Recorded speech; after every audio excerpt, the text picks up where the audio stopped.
Voilà, je vous écoute. Vous me téléphonez de quelle région D'Alsace, la d'Alsace? région frontalière suisse. C'est ça. Et vous pouvez m'expliquer un petit peu comment vos ennuis ont commencé? Oui, bon, c'est des gens dans le quartier. Il y a 16 ans, on a commencé par nous réveiller plusieurs fois la nuit. Et c'est devenu plus grave. On nous empêchait de dormir carrément toute la nuit. Après, il y a eu des arbres, des grands sapins qui ont crevé dans le jardin. Mhm. Il y a eu tellement de choses. J'ai eu des vertiges. J'ai vu le médecin qui pouvait rien faire. J'ai eu très très mal à la tête. Et voilà, mon mari D'accord. qui était transplanté du rein, Mhm. son rein n'a pas tenu, il est décédé.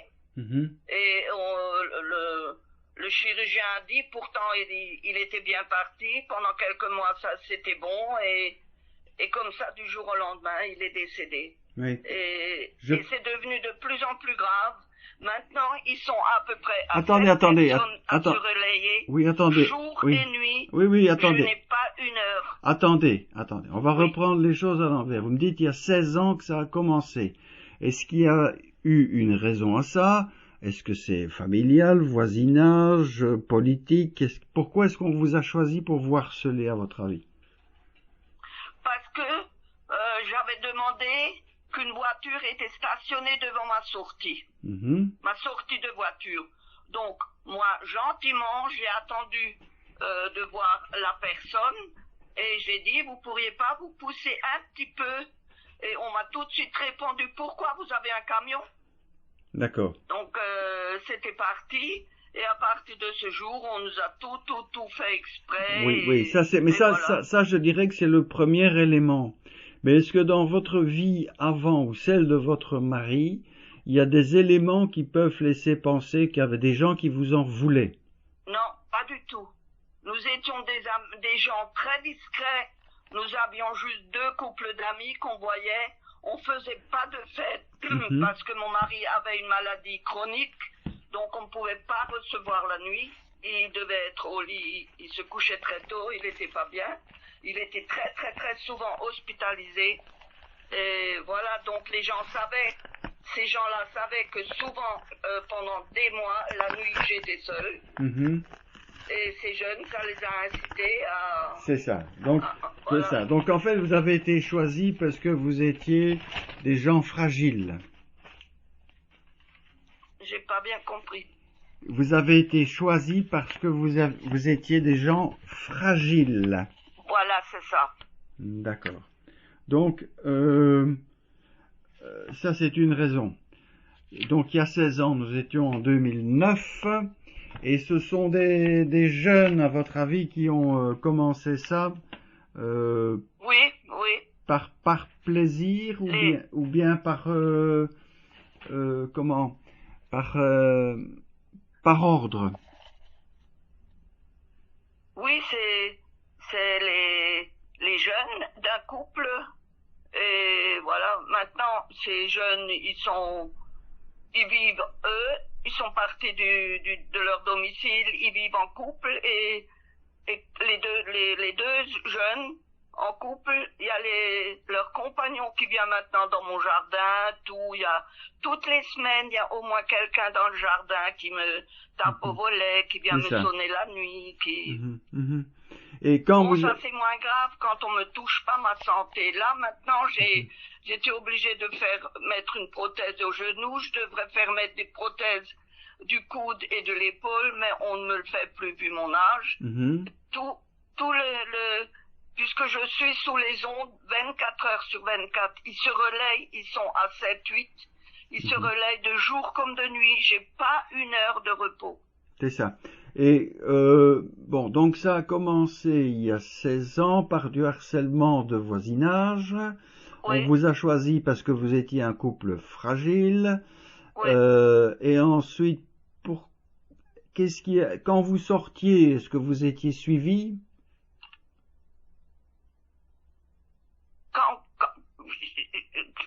Je sais pas, j'ai pas compris quand quoi. Quand vous sortiez de votre maison, vous étiez Oui. suivi?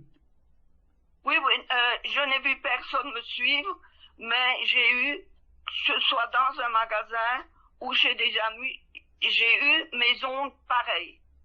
Mais attendez, parce que là, on parle de personnes, et là vous me parlez d'ondes. Pourquoi, à partir de quand et pourquoi me parlez-vous d'ondes? Mais quand j'ai eu mal à la tête et j'ai fait venir de Colmar, donc d'une autre ville, un spécialiste en ondes qui est venu avec un appareil et qui a mesuré. Et il y a combien de temps de ça? Ben oui, c'est à peu près il y a 16 ans, je l'ai fait faire au début. Donc directement ça a commencé. Oui, quand ça a commencé, j'ai parlé, j'avais mis une annonce dans un journal comme quoi je cherchais un ingénieur en électricité. Il y a une personne qui m'a répondu d'un certain âge à la retraite, qui a bien voulu me recevoir à Mulhouse et qui m'a expliqué que voilà, ça et ça existait. Et c'est lui qui m'avait donné l'adresse de Paris du professeur Belpaume. C'est ça, j'ai déjà entendu parler de lui, effectivement. Oui. Oui. Et là, une secrétaire ou quelqu'un m'a répondu en disant voilà, je vous donne l'adresse d'autres personnes qui ont le même problème, discutez avec eux, est-ce que c'est pareil? Et c'est comme ça. C'est ça. Et quand vous avez rencontré ces personnes, qu'est-ce qu'elles vous ont dit? Ben, ils ont exactement les mêmes problèmes. Je suis en discussion avec quelqu'un de la Normandie qui a déménagé 2 fois. Et c'est toujours pareil. Eux, comme ils ont une affaire, on leur fait surtout des problèmes avec des papiers de banque et tous ces trucs-là. Oui. Et voilà. Oui, d'accord. Bon, c'est du harcèlement en réseau. Et alors, ici, les armes à énergie dirigée, donc, elles ont été repérées tout de suite par des mesures. Et je suppose que ce sont les voisins qui dirigent ça sur vous. Oui, seulement ce qu'il y a, il faut peut-être pas signaler en disant voisin, parce que ce sont des gens qui connaissent un procureur, qui ont un ami qui est procureur de la République. C'est ça. Et ils sont très très très méchants. Ils ont du pouvoir, d'ailleurs ils me font tellement voir. Ils aimeraient, j'ai eu un téléphone anonyme, ils aimeraient que je porte plainte pour me soutirer de l'argent, comme quoi je n'ai aucune preuve de les... Mais oui, c'est ça. De dire que c'est eux, voilà. D'accord. Alors, il faut faire très attention. Ah oui, plutôt, je vous déconseille vivement la fréquentation des flics, des magistrats et compagnie, ils sont tous... Voilà. Et alors, attention aussi au danger des médecins psychiatres ou psychologues, il y en a beaucoup qui sont dans le circuit aussi. Donc, effectivement, hein, on vous a mis en cage, comme la plupart des victimes, et puis on vous torture. Oui, voilà, c'est ça. C'est terrible. Cette nuit encore, j'ai eu droit à dormir 1 heure. Une heure. Ouais. Il me laisse m'endormir juste 1 heure pour avoir le plaisir de me réveiller comme je m'endors avec une tension de 11, ça c'est ma tension, et on me réveille avec du 19-20. C'est ça. Donc le battement de cœur, Non, c'est assez caractéristique. Non, évidemment, ça vient du voisinage, hein, les attaques, ça c'est tout à fait clair. Oui. C'est des techniques et c'est du matériel qui teste, mais tout ça est quand même sous le contrôle de l'État. Hein. Oui. Donc, dans ces jeunes, il y a un électricien. Oui. Donc, ils arrivent à rentrer dans mon... donc j'ai déménagé, je suis partie à 2 kilomètres, j'ai acheté une autre maison, et je me suis dit, bon là c'est bon, une nouvelle construction, j'ai le portail automatique et la porte de garage automatique. Et je voyais tout le temps, j'avais des problèmes à ma voiture, qui était une voiture presque neuve, et finalement, un soir, je me suis levée pour aller aux toilettes quand j'ai entendu la porte de garage redescendre. Ah, j'ai dit, ça y est, c'est ça, j'ai compris. Et ils étaient dans mon garage, on m'a coupé le tuyau de l'huile de frein. C'est ça, Et ou un jour, c'est ça, je c'est un voulais classique. partir, j'ai C'est vu ça. toute l'huile par terre, j'ai dit, oh là là. Oui, oui, oui, Donc, oui, oui. Non, vous voyez qu'on a affaire à des gens qui ont des techniques qui sont celles des services secrets. Et oui, vous êtes face à une bande crapuleuse d'État, une de plus, hein, malheureusement. Et effectivement, ça ne sert à rien d'aller vous plaindre chez les flics, ils sont de mèche. Hein. oui, oui, et puis quand au début, je voulais aller porter plainte, les gendarmes m'ont dit, vous savez, ils ont dit que vous êtes malade. Je sais pas, vous êtes malade? Je dis non, je suis pas malade. Non, enfin, malade, ça voulait dire malade mental. Hein. Voilà, c'est ça, oui. Ça, c'est bien clair. Bon, malheureusement, madame, je ne vois On peut pas. rien faire. Non, malheureusement, je ne vois pas. Ces gens veulent vous tuer, vous torturer. Vous savez, c'est toute une école. Hein. On leur apprend à être les bourreaux de telle ou telle personne. On leur apprend à déstructurer des individus. C'est les vieilles méthodes de la Stasi. Il y avait une université pour ça. On entre dans une société de plus en plus totalitaire et, si vous voulez, c'est une espèce d'école du crime organisée par l'État. Oui, mais vous vous rendez compte, dans la situation que je vis, ils ont les moyens, donc, d'ouvrir mon portail, tout ça. J'ai fait changer les automatismes, donc j'ai fait changer le réseau.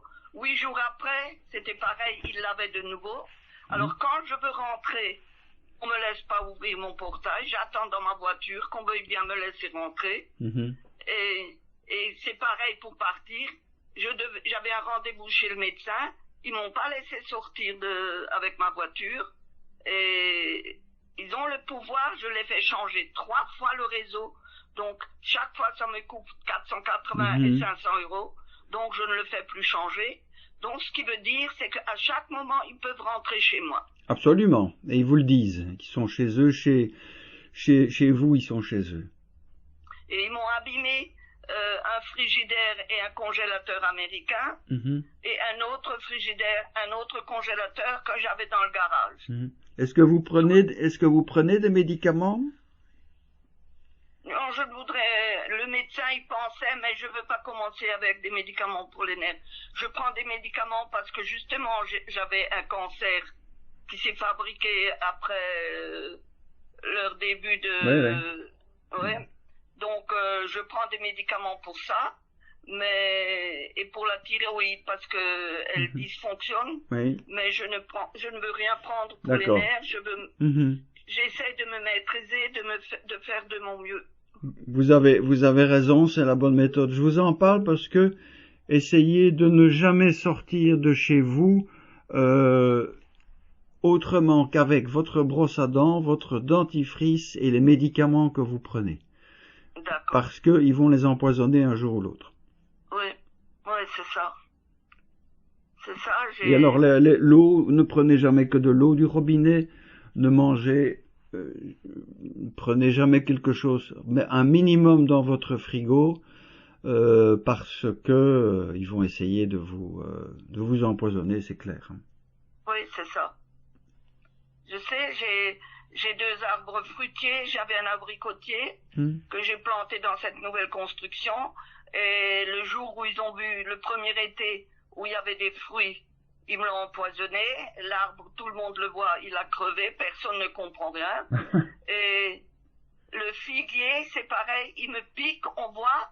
J'ai fait venir un expert, je sais pas comment, je trouve pas le mot, pour faire expertiser mes figues, où tous, ils avaient une pointe noire, et quand on l'ouvrait, il y avait du poison à l'intérieur. Je l'ai fait photographier, examiner par ce juge. Donc j'ai les papiers, comme quoi ils m'ont abîmé tout. Oui, mais avec une volonté aussi je vous dis, de vous empoisonner. Hein. Oui, c'est ça. Parce que là, vous n'êtes pas la seule qui est menacée, pas seulement par les ondes, mais également par des produits chimiques. Parfois, ils utilisent du gaz aussi. Alors, puisqu'ils savent, ils savent entrer chez vous, moi, ce que je vous conseille de faire, c'est de bloquer les portes avec une latte en bois que vous interposez entre la porte d'entrée ou la porte qui donne sur le garage, face au mur d'en face. Parce qu'alors, à ce moment-là, ils savent pas entrer. C'est vrai, ils ont beau avoir des clés, ils savent pas pousser le bois, évidemment. Oui. Mais la nuit, vous devez vous protéger aussi, hein, parce que ils sont tout à fait susceptibles d'entrer, de vous plonger dans un sommeil hypnotique électromagnétique et de faire tout ce qu'il faut, malheureusement, contre vous. Hein. Ils sont même allés jusqu'à... J'ai un petit-fils qui avait une boutique donc dans la petite ville de Saint-Louis. Mm-hmm. Et le soir de Noël, où nous étions tous réunis ailleurs, et ben quand il est rentré chez lui à 11h ou 11h30, on lui avait cassé la vitrine en jetant un caillou dedans. Oui. Donc l'attaque contre la famille, c'est aussi un classique et malheureusement, je doute fort que le reste de la famille ne soit pas peu ou prou soumis aux attaques de cette bande de manière diverse, que ce soit des problèmes administratifs, des problèmes bancaires, des problèmes... Oui, voilà. En général, ce que j'observe maintenant depuis 2 ans que je fais ces interviews, c'est que là où on maintenait une seule victime dans un état d'emprisonnement, aujourd'hui ils choisissent une victime et puis de proche en proche, ils vont s'attaquer, que ce soit les amis, la famille, d'abord pour isoler encore un peu plus la victime, et ensuite pour, je dirais, perfectionner leur technique, si vous voyez ce que je veux dire. Puisque, ayant fragilisé une personne, ils ont déjà une petite voie d'entrée pour aller fragiliser une personne qui connaît la première personne. Voilà, oui. Et donc, je pense que toute votre famille va être menacée à un moment ou à un autre. Oui, voilà, mais ma fille, on lui a déjà fracturé sa voiture 2 fois pour lui prendre son sac. C'est ça. Elle a dit, je comprends pas voilà. ce qui se passe. Et elle comprend pas qu'elle est victime de harcèlement en réseau comme vous, ou bien elle fait du déni, elle refuse de voir la vérité. Voilà, tout à fait. C'est ça le problème. Oui. Mais c'est un classique aussi, hein. C'est un classique aussi, et ils ont raffiné leur technique en plus. C'est-à-dire que c'est devenu plus... Que ce soit les attaques électromagnétiques sont devenues plus discrètes qu'elles ne l'étaient il y a 15 ans. Et donc, pour s'en rendre compte, c'est plus compliqué. Oui, c'est terrible. C'est terrible hein, de pas pouvoir s'en sortir. En ne faisant rien. J'ai rien fait à ces gens-là. Non, madame, c'est terrible, mais c'est pour ça que je fais témoigner, je fais témoigner parce que c'est notre seule arme contre eux, c'est de faire connaître le phénomène, et ça commence à se faire connaître. Oui, tout à fait. Et il faut continuer.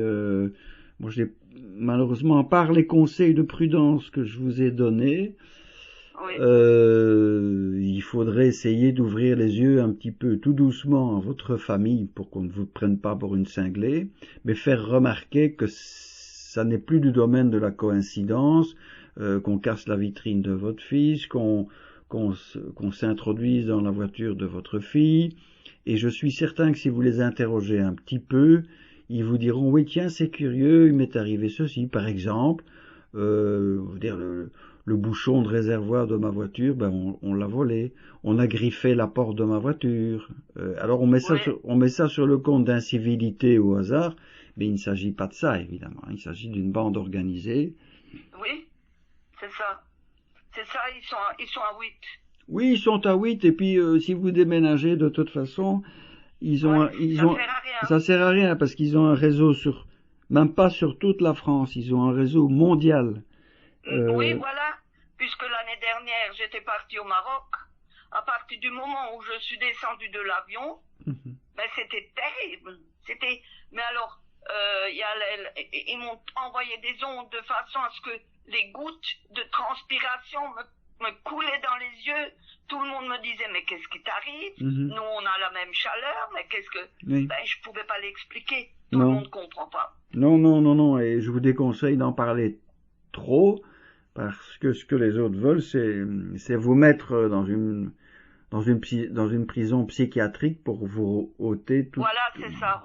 C'est très clair. Et oui, c'est ce qu'ils veulent. D'ailleurs, ils racontent partout que je suis folle. Oui, c'est un classique. Et malheureusement, j'ai des confrères qui soit ne connaissent pas le phénomène du harcèlement réseau, soit ne veulent pas le connaître, soit y participent.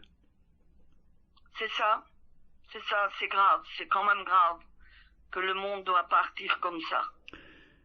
Vous savez, ils ne se cachent pas, hein, je le dis à chaque interview, ils ont décidé qu'en 2030, on aurait tué 95% de la population et les 5% restants seront sous contrôle mental d'une intelligence artificielle. Ils l'ont dit, ils l'ont redit, hein, tout ce qu'on voit en termes d'abattage, de volailles, de bestiaux et compagnie, tout ça est destiné à nous affamer tôt ou tard.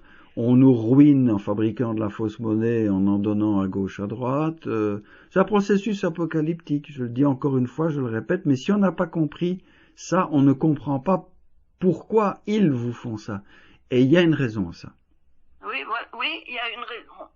Mais ce qu'il y a aussi, ils insistent pour vous faire dépenser de l'argent. Oui, c'est classique aussi, oui.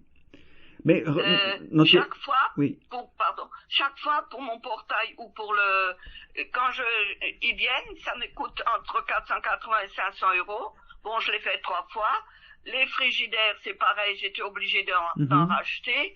La voiture, c'est pareil. J'ai eu l'année dernière un décompte d'électricité, je leur devais encore 600 €, ce qui n'était pas possible. J'avais pas une ampoule en plus ni rien. Donc quelqu'un est venu voir et effectivement ils ont dit ah oui c'est pas normal. On m'a remboursé la moitié. Mais si j'avais rien dit, pour les impôts c'est pareil cette année. C'est ça. J'ai eu 1500 € en plus et j'ai eu 50 € en plus de l'année, c'est tout. Et ils m'ont dit on va voir. Alors je sais pas. Bah vous savez, vous avez compris, hein, c'est un harcèlement d'État au plus haut niveau.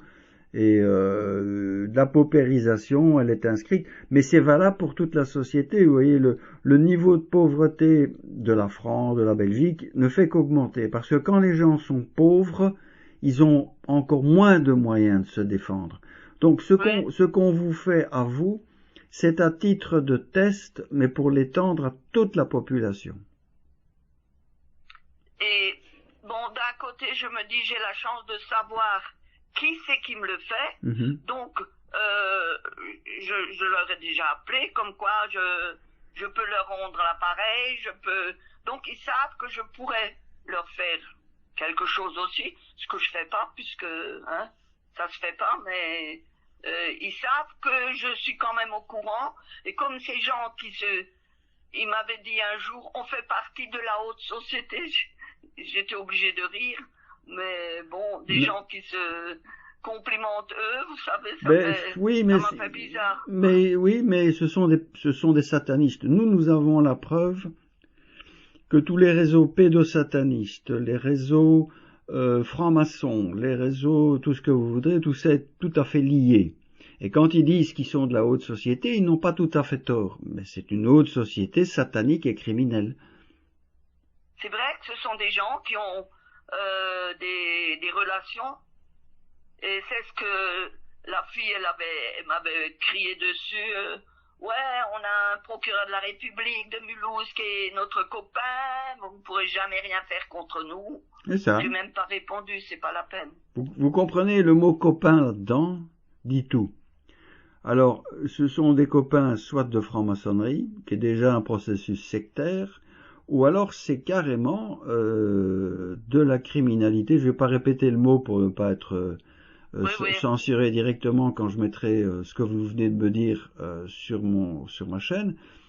Mais vous comprenez que ils sont eux-mêmes dans un processus criminel où ils se tiennent les uns les autres. C'est le même procédé que dans les mafias. Pour entrer dans une mafia, vous devez tuer quelqu'un. Voilà, pour c'est être ça. sûr que, bon. Donc ces gens-là sont là-dedans. Quand elle dit on a un copain, oh, c'est probablement dans des petites soirées pimentées, si vous voyez ce que Oui, je veux dire. voilà. Hein. Voilà. Oui, Voilà. oui. Enfin, c'est...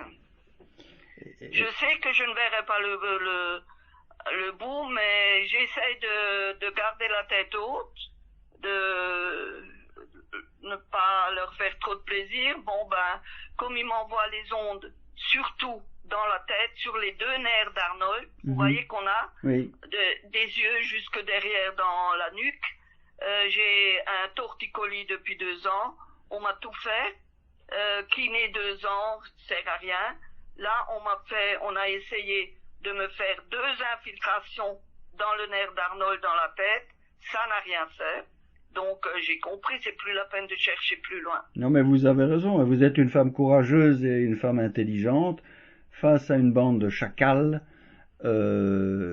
qui chassent en bande et avec non pas la complicité, mais même pire que ça, l'aval et les directives de services secrets, de militaires, de l'État en général. Voilà. Oui, voilà, c'est ça.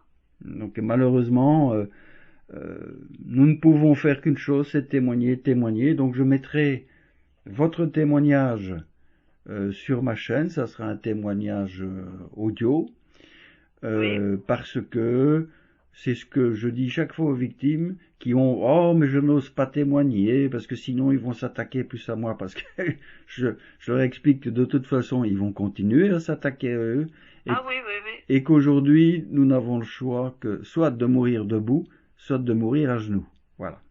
Voilà, c'est ça. C'est tout à fait. Mais j'ai décidé de mourir debout.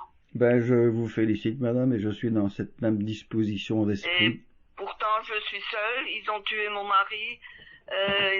Ils font tout là, mais j'essaye de me battre, de faire semblant de rien, de continuer ma vie, car j'ai 4 arrière-petits garçons de quelques mois seulement, et je suis obligée d'être là pour eux. Oui, et puis vous savez, même s'ils parviennent à nous tuer, parce que moi aussi je suis menacé, j'ai été attaqué aussi, nous aurons fait notre devoir, parce que les générations qui nous suivent, on en est quand même responsables, et de se taire, c'est d'être complice. Voilà, donc... Oui, c'est ça.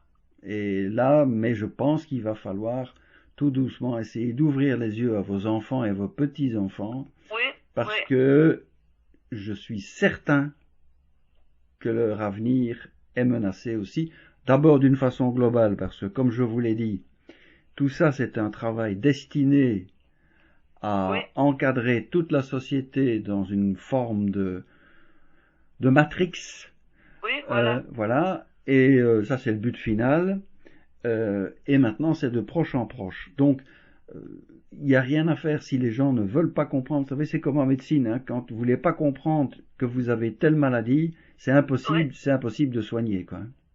oui, c'est ça. C'est ça, on devrait se serrer les coudes, mais bon, tout le Oui, monde n'y croit pas. C'est ça, la plupart des gens n'y croient pas. Je peux le dire à personne, et j'étais à la mairie, j'ai parlé à ma sénatrice, mais oui, comme vous dites, ça n'a servi à rien. vous comprenez, quand on fait de la politique, Oui, ou qu'il y a du pouvoir, on oui, ne vous laisse monter dans l'échelle du pouvoir qu'à mesure où vous êtes corrompu et criminel. oui, c'est ça. C'est pas que vous deveniez corrompu parce que vous avez du pouvoir. Non, c'est l'inverse. On vous donne du pouvoir parce qu'on sait que vous êtes corrompu. Oui, tout Voilà. à fait. C'est C'est aussi, ça. c'est aussi simple que ça. Donc cette société, si vous voulez, malheureusement, est dans un processus apocalyptique. Le dernier combat du bien et du mal. Et bon ben, nous savons que Oui. nous sommes dedans, quoi. Voilà. Mm. Je ne sais pas si vous Mais avez quelque chose à rajouter peut-être pour terminer cet entretien. j'ai rien, non. Je peux rien enregistrer, c'est dommage. Vous avez quelque chose à dire de personnel peut-être? J'ai pas compris. Vous avez peut-être quelque chose, un message personnel à faire passer aux personnes qui entendront votre témoignage? Ben oui, qui se battent, qui continuent, qui ne se laissent pas faire. Parce que on va y arriver, ça va mettre du temps. Mais, et surtout chercher à savoir, moi j'ai la chance de savoir qui c'est, donc ils sont un petit peu menacés, donc les gens devraient chercher à savoir, à voir d'où ça vient, qui c'est qui peut leur faire ça. Je crois que ça c'est important. Je pense que c'est fondamental, effectivement. Écoutez, je vous remercie de m'avoir contacté. Je vous souhaite bon courage. N'oubliez pas les petites mesures de prudence simples dont je vous ai parlé. Oui, d'accord. Merci beaucoup, docteur. Voilà, madame. Bon courage. Et bonne continuation à vous aussi. Merci, docteur. Merci. Au revoir. Au revoir.